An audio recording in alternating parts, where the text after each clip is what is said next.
Friends, आज की video है जब बहुत ज़्यादा इंटरेस्टिंग होने वाली है। आज की जो वीडियो है वो मीडिया की है, बट वो हम दूसरे की वीडियो एडिटिंग करके लाते हैं। बट आज ये आज तक की एक्सक्लूसिव वीडियो है, तो आज तक के चैनल से ली गई वीडियो है। तो चैनल का लिंक जो है डिस्क्रिप्शन में दे रखा है, जाके चेक कर लेना। और चाहो तो आप सब्सक्राइब भी कर सकते हो आज तक को। तो काफ़ी सारी वीडियोज़ इनकी होती हैं बहुत इंटरेस्टिंग। तो आज इनके जो गेस्ट हैं वो ओवैसी साहब है। ओवैसी साहब जो है एमआईएम के मेन लीडर है। तो एमआईएम इन्हीं की पार्टी है। तो अंजना ओम कश्यप के साथ काफ़ी सारी डिबेट करी है, तो ये भी एक बहुत अच्छी डिबेट होने वाली है। तो इन वीडियो को देखते हैं पहले, और फिर वीडियो के बारे में बात करते हैं लास्ट में। डिसाइड किया, वो ये कह रहे हैं कि हिजाब को हम परमिशन नहीं देंगे। अब उसकी बिसात पर अगर उत्तर प्रदेश में ध्रुवीकरण की पॉलिटिक्स हो रही है तो क्या ये सही है? और उस बच्ची के लिए, मुस्कान के लिए क्या कह रहे हैं आप? देखिए, सबसे पहले तो बात ये है कि आपने ये कानून कब बनाया? नोटिफिकेशन आपने परसों जारी किया ना, 3 दिन। उसमें क्या कहा आपने कि equality, integrity and doesn't hinder with public order. मैं कर्नाटका गवर्नमेंट को ये कहना चाह रहा हूँ कि वो जाकर पुट्टू स्वामी जजमेंट पढ़ ले। पुट्टू स्वामी जजमेंट सुप्रीम कोर्ट ने कहा गया कि चॉइस फंडामेंटल राइट है। आप किसी से ये नहीं कह सकते कि क्या पहनना, क्या खाना। दूसरा, हम कर्नाटक सरकार से कहते हैं, केरला हाई कोर्ट का एक जजमेंट है जिसमें केरला हाई कोर्ट ने कहा कि scarf is protected under article 25(1). तीसरा, हम ये कहेंगे कि ये आर्टिकल 14 का वायलेशन है, आर्टिकल 15 का वायलेशन है, आर्टिकल 19 का वायलेशन है। सुप्रीम कोर्ट के एक जजमेंट है नलसा वर्सेस यूनियन ऑफ इंडिया। ऐसे 3-4 जजमेंट्स हैं। ठीक है। अब मेरे को ये बताइए कि भाई, अगर कोई लड़की पहले से हिजाब पहन रही है, ये परसों नहीं पहना गया, अचानक आपको क्यों ख्याल आ गया भाई? और आप ये नोटिफिकेशन क्यों जारी करते?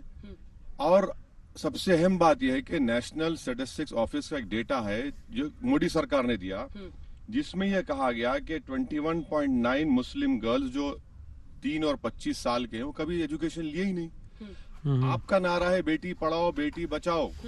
ये बच्ची पढ़ रही है, कॉलेज में जाकर स्कूल में पढ़ रही है। आप क्यों रोकना चाह रहे हैं उनको? रोकने का मकसद क्या है आपका? आप तो पढ़ाइए ना। हाँ, हिजाब पहन रहे, हिजाब और निकाब जो है वो कुरान में आयत में लिखा हुआ है।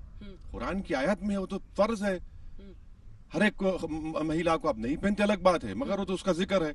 और उस लड़की मुस्कान ने जो मुजाहरा किया बहादुरी का, मैं कहता हूँ बिल्कुल बहादुरी का मुजाहरा। अब 25-30 लड़के भाग कर आ रहे हैं, एक हुजूम, और नारे लगा रहे हैं, डरा रहे हैं। लोग ये नहीं बता रहे कि उसको अंदर आने से रोका गया था। उस लड़की को, वो अपना असाइनमेंट सबमिट करना चाह रही थी, वो लड़की आई। तो उसमें इसको ध्रुवीकरण राजनीति क्यों बोलेंगे? नहीं, लेकिन अगर सरकार का ऑर्डर है ना सर, तो कोर्ट में चैलेंज कीजिए। चैलेंज हुआ है ना, तो वही कह रही हूँ, उसका इंतजार कीजिए। पॉलिटिक्स क्यों? क्या कहते हैं वैसी साहब, कहते हैं अगर आज झुक गए तो हमेशा तुमको झुकाएंगे। क्यों? इसलिए कि उस लड़की ने जो बहादुरी दिखाई, चाहे वो अगर वो मुसलमान ना भी होती तो वैसी बोलता हुआ। तो मैंने अपनी तकरीर में, अब यही आप प्रॉब्लम है, मैंने उस तकरीर में कहा कि हर उस समाज को जिसको दबाया जा रहा है, कुचला जा रहा है, चाहे वो किसी मजहब का हो, दलित हो, कुछ हो, आपको अपनी लड़ाई लड़ना पड़ेगा। कि क्या बात है कि एक लड़की जा रही है और 25-30 का हुजूम उसको नारे लगाएगा? ये कौन सा मिजाज है बताइए आप? ये क्या है? उसके खिलाफ एक्शन होना चाहिए, लेकिन आइडेंटिटी पॉलिटिक्स पे आप क्यों इतना थ्राइव करते हैं? आइडेंटिटी पॉलिटिक्स नहीं है। हिजाब का मुद्दा है तो ना ये मेरा कॉन्स्टिट्यूशनल। आपको पता है सर, पोलराइजेशन रोकने के लिए बाकी पार्टियां आज कोई बोल भी नहीं रहा मुस्लिम्स के लिए। अरे मत बोलिए ना, मत बोलिए। खामियाजा भुगतेंगे 10 तारीख को। कॉन्स्टिट्यूशन मोरालिटी का तकाजा ये है कि आप बोलें। आप डर क्यों रहे हैं? आप क्यों डर रहे हैं? कॉन्स्टिट्यूशनल मोरालिटी का तकाजा है, बोलिए ना। जब मैं आपको सुप्रीम कोर्ट के जजमेंट, अच्छा मैडम और एक बात सुनिए, आपको जानकर हैरत होगी। फीफा फुटबॉल वर्ल्ड कप जो कराता है, 2014 में उन्होंने कहा कि हिजाब पहन के फुटबॉल खेल सकते हैं आप। इंटरनेशनल बास्केटबॉल फेडरेशन 2016-17 में कहा कि आप हिजाब पहन के बास्केटबॉल खेल सकते हैं। कहां लेकर जा रहे हैं देश को ये लोग? हिजाब पहन के फुटबॉल वर्ल्ड कप खेल सकते हैं, हिजाब पहन के इंटरनेशनल बास्केटबॉल टूर्नामेंट्स में हिस्सा ले सकते हैं। आप क्या कर रहे हैं? फिर आप बोलते हैं बेटी बचाओ बेटी पढ़ाओ, मुसलमान। अच्छा, ये सब कहां गई मोहब्बत मोदी जी की, बीजेपी की? मैं मुस्लिम महिलाओं का भाई हूं। कहां के भाई हैं आप? किधर के भाई हैं आप? दीजिए ना, ठहरिए ना सामने लोगों के। आप क्यों नहीं ठहरते आप उनको? तो सब ढकोसलेबाज। अच्छा, आखिरी बात, बीजेपी की रैली में आपने भी दिखाया कि बुर्खा पहनकर बैठी हुई हैं पूरी महिलाएं। अरे भैया फिर जब क्या कर रहे थे आप? मिठाई खा रहे थे, मुंह में लड्डू फूट रहे थे आपके। नड्डा जी को आरती उतार रहे हैं, वही बुरखा निकाब, जब बहुत अच्छा है। अरे ये क्या है, हिपोक्रेसी है ये? क्यों डबल डबल चेहरे बनाते हैं? वो कह रहे हैं एजुकेशनल इंस्टीट्यूशंस में इससे एक खाई बनती है ना। देखिए आइडेंटिटी की।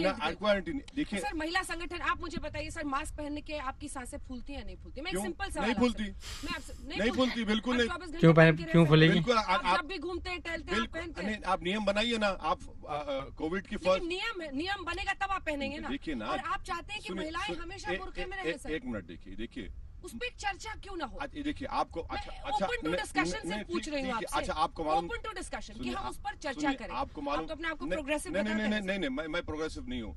आपको मालूम तवक्कल कारमन कौन थी? यमन की एक लड़की थी जिसको नोबेल प्राइज मिला, हिजाब में है।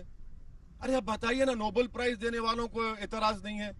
और मास्क पहनने का मकसद ये है कि कोविड ना लगे, और निकाब पहनने का मकसद ये है कि कुरान में कहा गया कि औरत ये करे और मर्द अगर किसी गैर महरम औरत देखे नजरें झुका ले। क्यों करे सर? क्यों औरत के लिए क्यों लिखा? मैं पूछ रही हूँ। नहीं, इसलिए लिखा गया है कि आपकी चेस्टिटी को, आपकी इज्जत के लिए, डिग्निटी के लिए सब कहा गया और करते हैं तो लोग। आदमी अपना आंख ढक के चले सर। अरे उसके लिए महिलाओं पर क्यों थोपा जाए? ना आदमी चर्चा क्यों ना हो? नहीं, सुनिए, चर्चा में बता, नहीं सुनिए, मैं डिस्कस करने तैयार हूँ। अगर मैं किसी एक महिला को देखे जा रहा हूँ, घूर के देखे जा रहा हूँ, वो गुनाह है। अगर मैं अंजना ओम कश्यप से बात कर रहा हूँ, एंकर है टीवी इंटरव्यू, तो मैं देख रहा हूँ, मगर अगर मैं किसी को देखा जा रहा हूँ तो भाई वो गुनाह है। नजर नीची करो। मर्दों के लिए वो भी हुक्म है, खसी महिलाओं के लिए नहीं है। महिला पुरुषों के लिए तो कुछ बनाया नहीं ना क्या अपने कपड़े में, किनकी आंखों में पर्दा डाल दो, कपड़े है इनको कहो छुट्टी बच के बैठने को। ना मर्दों के लिए कपड़ों, नहीं मर्दों के लिए कपड़ों का हुक्म है। बाल ना दिखे किसके? जो हिजाब का कॉन्सेप्ट है। बिल्कुल अरे वो तो पूछ रही हूँ। ये फेथ का हिस्सा है ना, हमारे चॉइस है। अच्छा कोई जबरदस्ती तो नहीं कर रहा है किसी को, चॉइस है। अब फंडामेंटल राइट में चॉइस आ चुका है। 377 हमने हटा दिया। भाई कोई शराब पीता है, अब मैं क्या वो भी शराब पीऊं? नहीं पी दूंगा मैं, ठीक है पीजिए आप, आपके मेरे मजहब में उसकी इजाजत नहीं है। तो हम यही कह रहे हैं भाई, कॉन्स्टिट्यूशनल मोरालिटी है, फ्रीडम ऑफ चॉइस है, और जब हमको इख्तियार है तो क्यों ना करे? ऐसा मैं किसी को कह नहीं रहा हूँ ना कि आप बरमुडा शॉर्ट्स पहनकर मत पीरिए, मैं तो ये नहीं कह रहा हूँ ना। ये हमारा एक फेथ का हिस्सा है, हम करेंगे उसको। अब आते हैं उत्तर प्रदेश पर। योगी आदित्यनाथ, केशव प्रसाद मौर्य सब कहते हैं अब मथुरा की बारी है। कहते हैं सिर पर उनके लाल टोपी है समाजवादी पार्टी, और जेब में जालीदार टोपी है। तो वो बहुत उनका जो नैरेटिव है बड़ा क्लियर है सर। वो चाह रहे हैं कि मतलब ध्रुवीकरण हो और हिंदू वोट उनको मिले। तो यही तो हम कह रहे हैं, 5 साल में कुछ किया ही नहीं ना, 4.5 साल में। एक्सप्रेसवे दिखाते सर, आप भी आए होंगे दिल्ली आगरा एक्सप्रेसवे। कौन सा एक्सप्रेसवे? दिल्ली आगरा एक्सप्रेसवे पे, दिल्ली मेरठ एक्सप्रेसवे आप आए? कहाँ, कितने खड्डे उसमें? दिल्ली मेरठ, अरे कितने खड्डे? आप चलिए लखनऊ से, आप चलिए दिल्ली मेरठ एक्सप्रेस तो अच्छा बना, तो खड्डे नहीं है ना। हम देखें कौन सा विकास किया आपने, कहाँ का विकास किया? आपके पास कुछ दिखाने को है ही नहीं ना। अच्छा ये बताइए कि मुरादाबाद, देवबंद में आपने कैंडिडेट को उतारा था, मेयर मदनी को। आप भी ऐसी सीटें खोज के पहुंच रहे हैं जहां पर 30% से ज्यादा मुस्लिम। अरे खोज के क्या करेंगे भाई? हम पिछले 5 साल से काम कर रहे हैं, कैंडिडेट पर हमारे संगठन है, लड़ेंगे ना मैडम। हाँ। खोज के क्या करना है? अरे ऐसी सीटें आप खोज रहे हैं जहां पर लड़ने से फायदा हो। ना ऐसा कोई बात नहीं। हाँ? खोजने क्या, मुस्लिम बहुल ना जो जीतने के लिए लड़ते हैं ना चुनाव, तो लड़ेंगे, क्यों नहीं लड़ेंगे? कोई बुरी बात क्या है उसमें? और हिजाब का इशू भी आप हर जगह उठा रहे होंगे, कैसा रिस्पांस? क्योंकि ट्रिपल तलाक पे मुझे याद है सर आप बहुत ज्यादा बोलना नहीं चाहते थे, लेकिन हिजाब पर आप बढ़ चढ़ कर बोल रहे हैं। मुरादाबाद, इन जगहों पर जब आप बोल रहे हैं, क्या रिस्पांस है लोगों का? 3 मरतबा ट्रिपल तलाक का बिल पार्लियामेंट में लाया गया, हम ही बोल रहे थे ना, कौन बोल रहा दूसरा? ये देखिए, ये बच्ची की बहादुरी की तारीफ करना बुरी बात नहीं है। हम कह रहे हैं अगर वो बच्ची मुस्कान नहीं होती, लक्ष्मी होती, तो हम तारीफ करते उसकी। किसी लड़कों को इख्तियार नहीं है कि आप जाके घेरे किसी लड़की को। क्या तमाशा है वो ये तो आप गुंडागर्दी कर रहे हैं ना। किसी महिला के खिलाफ कैसा करेंगे आप? नहीं कर सकते साहब। अरे भाई किसी की बेटी है वो, किसी की कुछ भी औलाद हो सकती है, आप कैसे घेर के नारे लगाएंगे उसको? तो गलती है, ये गलत है। कर्नाटक सरकार ने क्यों किया? आपको क्या समझ में, इसकी नीयत, इसके पीछे की क्या दिखाई दी? कर्नाटक सरकार, बीजेपी में बहुत बड़े इंटरनल डिविजन्स हो चुके हैं, बहुत बुरी तरह से, और उनको समझ में नहीं आ रहा कि अपने इंटरनल डिविजन्स को कैसा करना। खुद मुख्यमंत्री अपने ही विधानसभा के म्युनिसिपल इलेक्शंस हार चुके हैं, तो इसीलिए सब तमाशे कर रहे हैं। आपको लग रहा है कि वहां से यूपी को भी अफेक्ट करने की कोशिश है? नहीं, अब क्या देखिए, अब यूपी को अफेक्ट होता नहीं होता मुझे नहीं मालूम। मोहसिन रजा मंत्री हैं यहाँ पर, वो कह रहे हैं कि जो भी होगा नियम से होगा। वो ये कह रहे हैं जो भी होगा नियम से होगा। देखिए, मोहसिन रजा साहब हो या योगी आदित्यनाथ हो, हम आपके जरिए से उनको बात पहुंचाना चाह रहे हैं। हाँ। मदरसा मॉडर्नाइजेशन स्कीम है गवर्नमेंट ऑफ इंडिया की, 5 साल में आपने अपना 40% का हिस्सा का 1 पैसा नहीं दिया। हजारों टीचर्स उस मदरसा में पढ़ाते, हिंदी पंडित लोग हैं, ब्राह्मण लोग जो हिंदी पढ़ाते, उनको तनख्वाह नहीं दी गई। मैथ्स पढ़ाते हैं, साइंस, 5 साल से 1 पैसा ना इन्होंने दिया ना मोदी सरकार ने दिया, और दावे करते हैं मदरसा मॉडर्नाइजेशन स्कीम की। आप क्या रिलीजियस आइडेंटिटी की जरूरत है स्कूल में? ये मेरी क्या स्कूल में जरूरत है? क्या संविधान खत्म हो जाता स्कूल में? क्या संविधान नहीं खत्म होता? नहीं, आपको आजादी है। हाँ, बिल्कुल वही हम कह रहे हैं। अगर ये प्रधानमंत्री कहते हैं कि देश एक जीवित आत्मा है, तो संविधान भी एक जीवित आत्मा है। फिर बिल्कुल संविधान मुर्दा नहीं है, किताब नहीं है। अगर कोई लड़का लड़की स्कूल के गेट्स में आता है तो तब भी संविधान साथ रहता है उसके। सिविक्स में पढ़ाया जाता है, इट्स अ लिविंग डॉक्यूमेंट। हाँ, फिर अब प्रधानमंत्री को कोई बताए बात वो। मगर अगर मैं जा रहा हूँ स्कूल में, मेरी लड़की जा रही है, मेरा बेटा है, तो क्या संविधान खत्म हो जाता है उनके? नहीं खत्म होता ना। It doesn't. Constitution is always there to protect them, to protect their rights. वो हरेगा वो। तो आपको लग रहा है कि अब ये कोर्ट से इसका निपटारा हो जाएगा? अब देखिए, कोर्ट हियरिंग कर रहा है। हाँ। और जो पिटिशनर के वकील है, उन्होंने कहा कि मैं ब्राह्मण हूँ, मेरा बेटा स्कूल को जाता है वो जो माथे पे तिलक लगाकर। वो कह रहे हैं, मैं तारीफ करता हूं, सलाम करता हूं वकील साहब को। उन्होंने कोर्ट को बताया, जज को, कि सर ये क्या है। आप देखिए मैडम, ये जो है ना एक मल्टी कल्चरल कंट्री है ये, और हमेशा रहेगा। इस देश की खूबसूरती है कि इसमें, इस देश में लाखों हजारों कल्चर्स हैं, रिलीजन्स हैं। इसको हम मानते ही नहीं है। अगर आप इसको एक ही तरह से करना चाहेंगे, नहीं होगा, वो नहीं कर सकते उसको। इतनी सीटें कहां पर आपको उम्मीद? नहीं, हमने भागीदारी परिवर्तन मोर्चा का हिस्सा है, बाबू सिंह कुशवाहा साहब को के साथ हैं, और अति पिछड़ा समाज के, बींड कश्यप समाज के लोग हैं। इसमें हम कोशिश कर रहे हैं कि हमारा इरादा है कि अगर उत्तर प्रदेश जनता सत्ता देती है तो कुशवाहा साहब को मुख्यमंत्री बनाएंगे, और हम करीब 100 के करीब विधानसभा की सीट पर इलेक्शन लड़ रहे हैं। पूरी मेहनत कर रहे हैं, अच्छी मेहनत कर रहे हैं। आखिरी के 2 सवाल। जी जी। जो सिक्योरिटी के आपको लेकर है, क्या उसमें बात कुछ आगे बढ़ी? क्या तस्वीर साफ हुई कि वो दोनों कौन थे, रेड और व्हाइट हुडी वाले जिन्होंने फायर किया? अब यही तो। और Z+ सिक्योरिटी पर आप क्या कह रहे हैं? क्योंकि अमित शाह जी ने, गृह मंत्री ने देश की संसद में रिक्वेस्ट किया कि आप ले लीजिए। नहीं, मैं उनका शुक्रिया अदा करता हूँ, मुझे नहीं चाहिए। मैं ये कह रहा हूँ कि भाई आप ये देखिए रेडिकलाइज क्यों हो रहे हैं,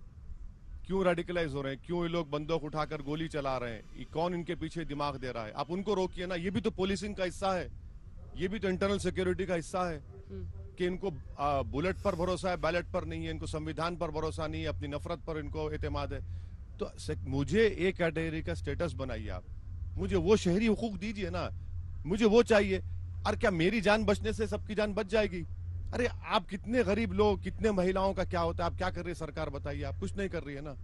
उनको सेफ्टी करिए। तो ये इतना एम्फोसिस पॉलिटिशियंस पर क्यों हो जाता है, मुझे समझ में नहीं आता। हम कौन है? हम भी तो जनता, हम वोट डाली ना। अरे हम तो आटे की नमक भी नहीं है, मगर इतना फोकस मुझे नहीं चाहिए। मैं 94 से पॉलिटिक्स में मैं कभी नहीं लिया, मुझे पसंद नहीं है ये बंदूक ब्रदर लोग अतराफ में फिर। क्या है ये, क्यों होना चाहिए? हम जनता के लोग हैं, और मेरा तो खुद अल्लाह के करम से कोई रिकॉर्ड भी नहीं है कि मैं खुद पिछले कोई पॉलिटिशियन और रहूंगा हमेशा। एक आखिरी सवाल, मेहनत तो आप खूब कर रहे हैं, पूरा घूम रहे हैं बहुत टाइम से उत्तर प्रदेश में, लेकिन सब कहते हैं अलग अलग जगहों पर जाकर दीवानगी आपके लिए है, दिल आपको दे रहे हैं, लेकिन वोट दे देंगे उधर अखिलेश को, क्योंकि उनको लगता है कि बीजेपी को अखिलेश और गठबंधन ही हराएगा। वो गाना है ना, दिल दिया है सनम तो जान भी देंगे, तो ऐसा ही होगा, फिक्र मत। जान देंगे आपके लिए, वोट हम देंगे, तुम हम देंगे, हम बोल रहे वोट मिलेगा कि नहीं? हम बोल रहे तुम सीट नहीं मिलेगा तो फिर हम क्या बोल रहे हैं? आप दिल दो, हम जान देंगे, बस इतना ही है। बहुत बहुत धन्यवाद आपका असदुद्दीन ओवैसी जी हमारे साथ बातचीत करने के लिए। मुरादाबाद से ये चर्चा आपने सुनी असदुद्दीन ओवैसी से, जिनमें हिजाब से लेकर उनको ये यकीन है कि यहाँ पर वोट उनको मिलेगा, और वो एक भूमिका अच्छी अपनी उत्तर प्रदेश के चुनाव में ध्रुवीकरण के खिलाफ हर बार की तरह बोलते हुए, सुरक्षा नहीं चाहिए ये एक बार फिर से दोहराते हुए। देश दुनिया की बाकी खबरों के लिए आप देखते रहिए आज तक। बहुत इंटरेस्टिंग डिबेट थी, 15 मिनट की डिबेट थी, और कंटिन्यूसली देखते रहे, कितना मज़ा आया, बहुत अमेजिंग डिबेट थी। ओवैसी साहब जाने जाते हैं अपने बयानों के लिए, लोग उनको भड़काऊ भाईजान भी के नाम से भी जानते हैं, पर ऐसा नहीं है। उनके जो लॉजिक होते हैं वो बहुत अच्छे होते हैं, और काफ़ी पढ़े लिखे नेता हैं इंडिया के, जो इंडिया के टॉप क्लास जो पढ़े लिखे नेता हैं उनमें से, बाहर से लंदन से लॉ ग्रेजुएट करा उन्होंने, तो ऐसे ही नहीं उनको इंडियन पॉलिटिक्स माना जाता है। और पूरे जो विपक्ष है उसका काम वो अकेले खुद कर लेते हैं, विपक्ष को बैठने की जरूरत नहीं, वो अकेले सब कुछ सारे मुद्दे उठाते हैं।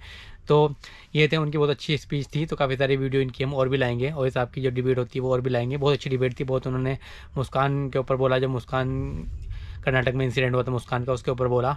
और हिजाब वगैरह के ऊपर उन्होंने थी ये डिबेट, हिजाब के बारे में बोला, जिसे पहनना पहनो, जिसे नहीं पहनना मत पहनो, ये चॉइस होती है इंसान की। मुस्लिम्स में क्या होता है कि बहुत सी लड़की पहनती है, बहुत सी नहीं पहनती, तो चॉइस है, जिसे पहनना पहन लो, नहीं पहनना तो कोई जबरदस्ती थोड़े कर सकता है किसी पे, तो वही है। तो बहुत अच्छी डिबेट थी। आई होप कि वीडियो आपको अच्छी लगी होगी। अगर आपको वीडियो अच्छी लगी तो वीडियो को लाइक करें। अगर आप चाहते हैं कि इस टाइप की वीडियो में आपके लिए और आऊँ तो मुझे सपोर्ट कर सकते हैं। मुझे सपोर्ट करने के लिए आप मेरा चैनल सब्सक्राइब कर सकते हैं। अगर आप कोई चाहते हैं पर्टिकुलर वीडियो पे मैं रिएक्शन लाऊँ तो आप मुझे कमेंट सेक्शन में बता सकते हैं, मैं आपके लिए ज़रूर वो वीडियो ढूंढ के लाऊँगा। तो नेक्स्ट वीडियो मिलेंगे किसी नेक्स्ट टॉपिक के साथ, तब तक आना बहुत सारे जाने के, बाय बाय।